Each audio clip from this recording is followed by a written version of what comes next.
The wheels of the British Airways jet touched down with a muted screech, but there was no welcoming committee. No reporters, no photographers, no royal aides. Prince Harry stepped off the plane into the grey light of London. Just a man with a duffel bag, his face tight, his eyes rimmed with jet lag and dread. Something was wrong. He could feel it in the air. The city buzzed with something unsaid, something heavy. As he ordered an overpriced soy latte at Heathrow, back in Westminster, members of Parliament were taking their seats for what would become the most talked-about debate in modern royal history. The question: should Prince Harry be stripped of his title as Duke of Sussex? It wasn't just empty posturing anymore. This was real. A formal motion had been introduced, spearheaded by Conservative MP Bob Seeley, the same politician who'd once called Harry a quasi-celebrity activist. But now, it wasn't just right-wing MPs rallying around it. Even centrists were entertaining the idea. The motion was simple, chilling. Review the validity of Prince Harry's title based on sustained acts of political and cultural divergence from the crown. Plain English? He had pushed too far. And this wasn't coming from fringe voices anymore. This had traction. In Kensington Palace, aides scrambled, royal phones buzzed with urgency. But from William's team, silence. No leaks, no statements. Just a wall of, "We do not comment on parliamentary proceedings," which everyone knew was code for, "You're on your own." Meanwhile, thousands of miles away in Montecito, Meghan Markle was reportedly preparing for a high-stakes rebranding summit with Netflix execs when the headlines dropped. Within minutes, her mood shifted from corporate calm to volcanic. "Not the title, not now," she was reported to have snapped. This wasn't just about Harry's identity, it was a direct strike at the Sussex brand. And Meghan Markle doesn't take brand sabotage lightly. By 6 p.m., the British media exploded. Headlines across tabloids and international outlets screamed, "Prince Harry faces title removal, Parliament in uproar, Sussexes in crisis, royal shield stripped, the crown versus the rebel prince?" Even CNN ran with, "Royal split goes nuclear." Then, Harry snapped. According to multiple eyewitnesses, Harry was seen leaving a private meeting near Clarence House, storming out with his phone pressed to his ear, visibly furious.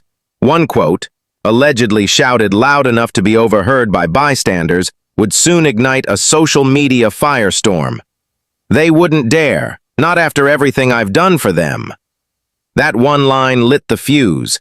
He wasn't just angry, he was hurt, betrayed. After all, he had walked away from the firm, but he'd told his truth. He'd exposed the institution in his Oprah interview. He aired their secrets in his memoir. He aired their secrets in his memoir. He ripped off the mask of royal perfection on Netflix. And now this. To Harry, those were acts of courage. To Parliament? Grounds for expulsion. The public reaction split like a cracked mirror. Twitter, now X, descended into digital warfare. One side, good, he betrayed the crown, let him go. The other, so now we punish people for telling the truth. But from the palace, nothing. No Charles, no William, no Kate, no one. It wasn't just cold, it was calculated. Insiders whispered that King Charles had deliberately issued a no-contact order while the debate unfolded. A hands-off, let-the-process-happen kind of move that looked to the world like strategic abandonment. And Meghan? She wasn't going to let this stand. By midnight, her team had already launched an emergency PR strategy call. Lawyers, brand executives, agents from WME talent agency, all looped in. One insider said the first words out of Meghan's mouth were, "This is an orchestrated takedown. Someone inside the palace wants us erased." It might have sounded paranoid to some, but to Meghan it was familiar. Calculated, deliberate. And so began a war, not just between Harry and Parliament, or Meghan and the palace, but between the old world and the new, between bloodline and brand, between crown and control. The battlefield? Parliament. The weapon? A vote. The stakes? a name, a title, a legacy. And in the gray corridors of Westminster, as politicians sharpened their speeches and aides braced for headlines, one truth settled over the nation like a low fog. This wasn't royal drama anymore. This was constitutional war. By sunrise, London was humming, not with celebration or ceremony, but with tension. Outside Parliament, the media had set up barricades and tripods like it was a royal wedding. But this was no wedding. It was a showdown. Inside, members of Parliament reviewed the official motion against Prince Harry. Across the Atlantic, Meghan Markle was already drafting her reply, not in speeches but in strategy. Her legal team at WME, along with crisis PR advisors and Archwell executives, had spent the night spinning what they saw as more than a personal slight. This, they insisted, was a constitutional overreach, an act of systemic retaliation, an assault on not just Harry's title, but their right to exist as truth-tellers. One draft of a contingency statement included the phrase, "This is not the removal of a title, it's the punishment of a whistleblower." And that line, that was the dagger. Meghan's approach wasn't just reactive, it was cinematic. Within hours, she greenlit the production of a behind-the-scenes documentary, Undefinable, A Love Beyond Titles. Footage was pulled from their wedding, their son Archie giggling in Harry's arms, the couple handing out meals to school children in Malawi. Soft piano underscored a narration. We didn't step down, we stepped into ourselves. It was subtle, but not really. A direct message to Parliament, if you take our title, we'll take the narrative. Meanwhile, Harry wasn't sitting still. At 10 a.m., photographers caught him leaving a solicitor's office in the legal district, jaw clenched, eyes bloodshot, flanked by aides and security. According to insiders, he'd spent hours with the transatlantic legal team reviewing everything, precedents, procedures, what it would take to launch a legal challenge not just in the UK, but possibly under international law. He was preparing not just for PR battle, but for war. And yet, amidst the legal chaos, another front opened. The military. Harry's military service had always been a cornerstone of his identity. His time in Afghanistan, his decade of service, his role as Captain General of the Royal Marines, before it was stripped post-Megxit. These weren't just memories. They were anchors. And now, veterans were speaking up. Some came to his defense. One retired Marine officer told the Telegraph, "If they strip his peerage, what message are we sending to veterans? That service means nothing?" But others weren't so sympathetic. A former Army colonel fired back on Sky News. Service includes loyalty. You don't honor your country by trashing your family on national television. The split wasn't just in Parliament. It was in the barracks, the pubs, the living rooms of Britain. Meanwhile, the royal family maintained its perfected, polished silence. King Charles issued no statement. Prince William's office remained mute. Even Princess Anne and Prince Edward, usually neutral, had nothing to say. Harry, once the beloved spare, now stood without allies. Even Princess Eugenie, long thought to be his last royal confidant, kept her distance. Then, like a lightning strike across the Atlantic, the U.S. government made its move. No, not a full statement. But a soft notice from the State Department said they were monitoring developments regarding the Sussex title, specifically its potential reputational impact on an American citizen. Translation: Meghan. It wasn't an intervention, but it was enough. Tabloids in Britain had a field day. Meghan calls in the White House. Is the U.S. backing the Duchess? From Crown to Congress? Back in Montecito, Meghan's team was already spinning it. If Parliament wanted to make her title a battleground, she'd make it a global issue, one of womanhood, whistleblowing, and Western hypocrisy. But Netflix wasn't cheering. Internally, executives were asking uncomfortable questions. Do we still have a Duchess, or just another influencer with a microphone? They had invested millions in the Sussexes, but brands built on titles? They fall hard when Parliament starts taking votes. And then came the cruelest irony of all. Meghan had just signed off on the tagline for her new cooking lifestyle show, From Palace to Pantry, a Duchess reimagined. Now with that Duchess title hanging in the balance, every project was at risk. In silence, the Crown waited. In fury, Meghan planned. In desperation, Harry braced for the vote. The battle lines were drawn, not just across Parliament, but across continents, marriages, and legacies. And the clock was ticking. The morning of the vote felt colder than usual in Westminster, despite the summer sun rising over the River Thames. The House of Commons buzzed with tension that made even the stone walls feel alive. Reporters huddled in media pits, their fingers twitching over keyboards. Royal watchers camped outside Parliament with signs that read, "Protect the Crown," or "Support Harry the Brave." Then came the move no one expected, but everyone feared. At 7:42 a.m., just hours before the vote, Buckingham Palace quietly updated its official website. On the Duke and Duchess of Sussex's biography page, their titles still appeared, but now accompanied by a small footnote in pale gray text. Titles currently under review by parliamentary motion, June 2025. It wasn't a denial, it wasn't even a comment. It was a whisper in royal font. And yet, it roared. By noon, Parliament convened. The chamber filled with the dull roar of shuffling papers, clearing throats, and whispered alliances. The motion was read aloud. Some MPs scoffed. Others leaned forward, faces grim. One MP from Yorkshire stood and asked the question that would echo through the day. If we're policing titles, when do we start stripping lords who appear in tabloids for cheating taxes? Laughter followed, but also silence. Then came the vote.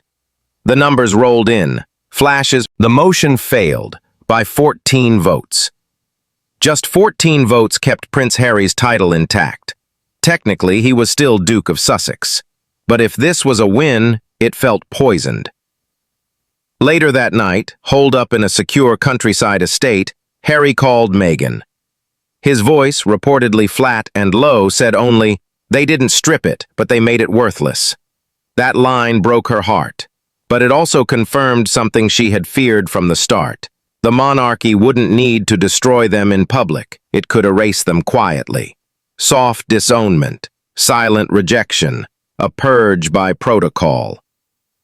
No one from the royal family had stood up for him, not Charles, not William, not even Camilla, who had once privately called Harry the soul of Diana. The silence was, as one insider put it, thunderous. In Montecito, Meghan was already preparing a counter-offensive.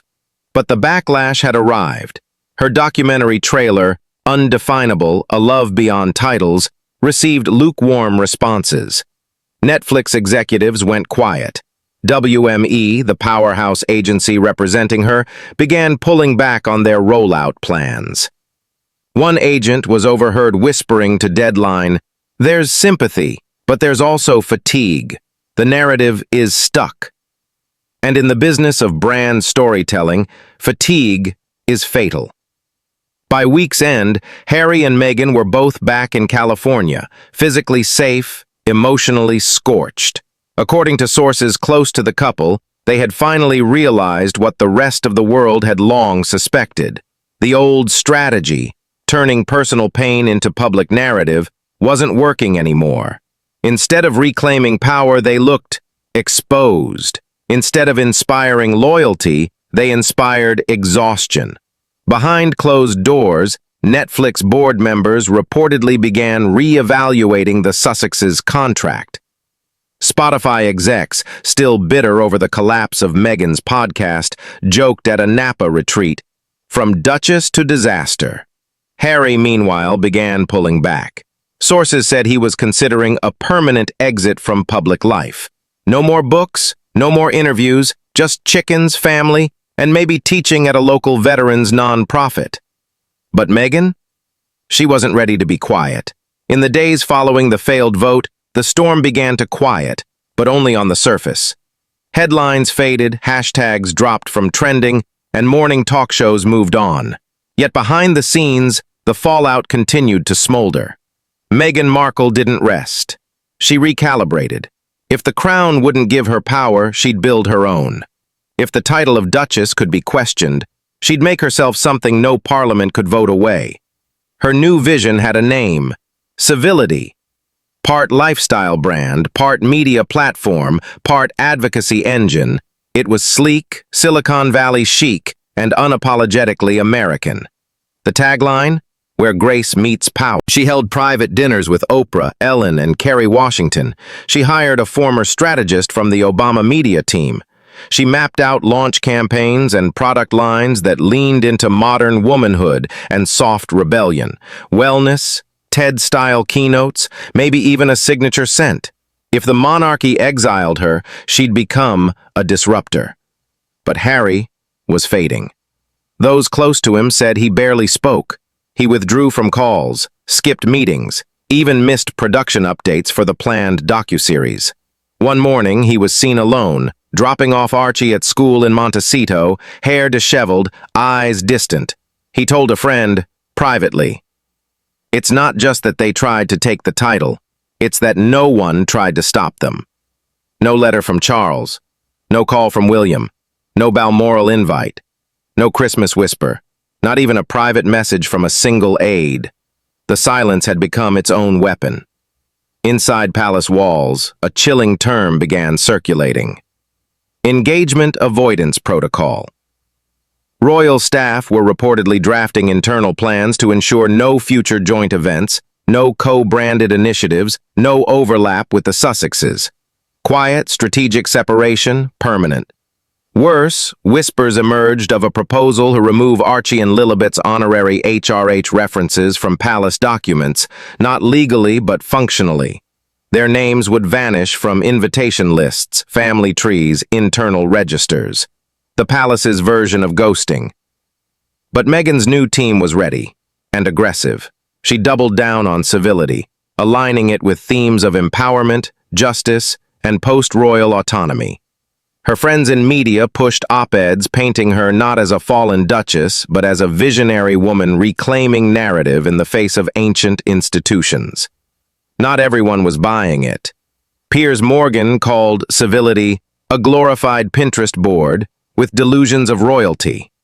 A British MP tweeted, "She couldn't make archetypes work, but now she's inventing civility." The Daily Mail even compared her brand logo to a luxury tampon line. But Meghan didn't blink. Meanwhile, Harry continued to disappear. He was reportedly exploring therapy retreats in Utah. Others said he was planning a solo trip to Botswana, the place he once called his real home. He wanted peace, not headlines. Nature, not microphones. The once fiery prince was becoming something no one expected. Quiet.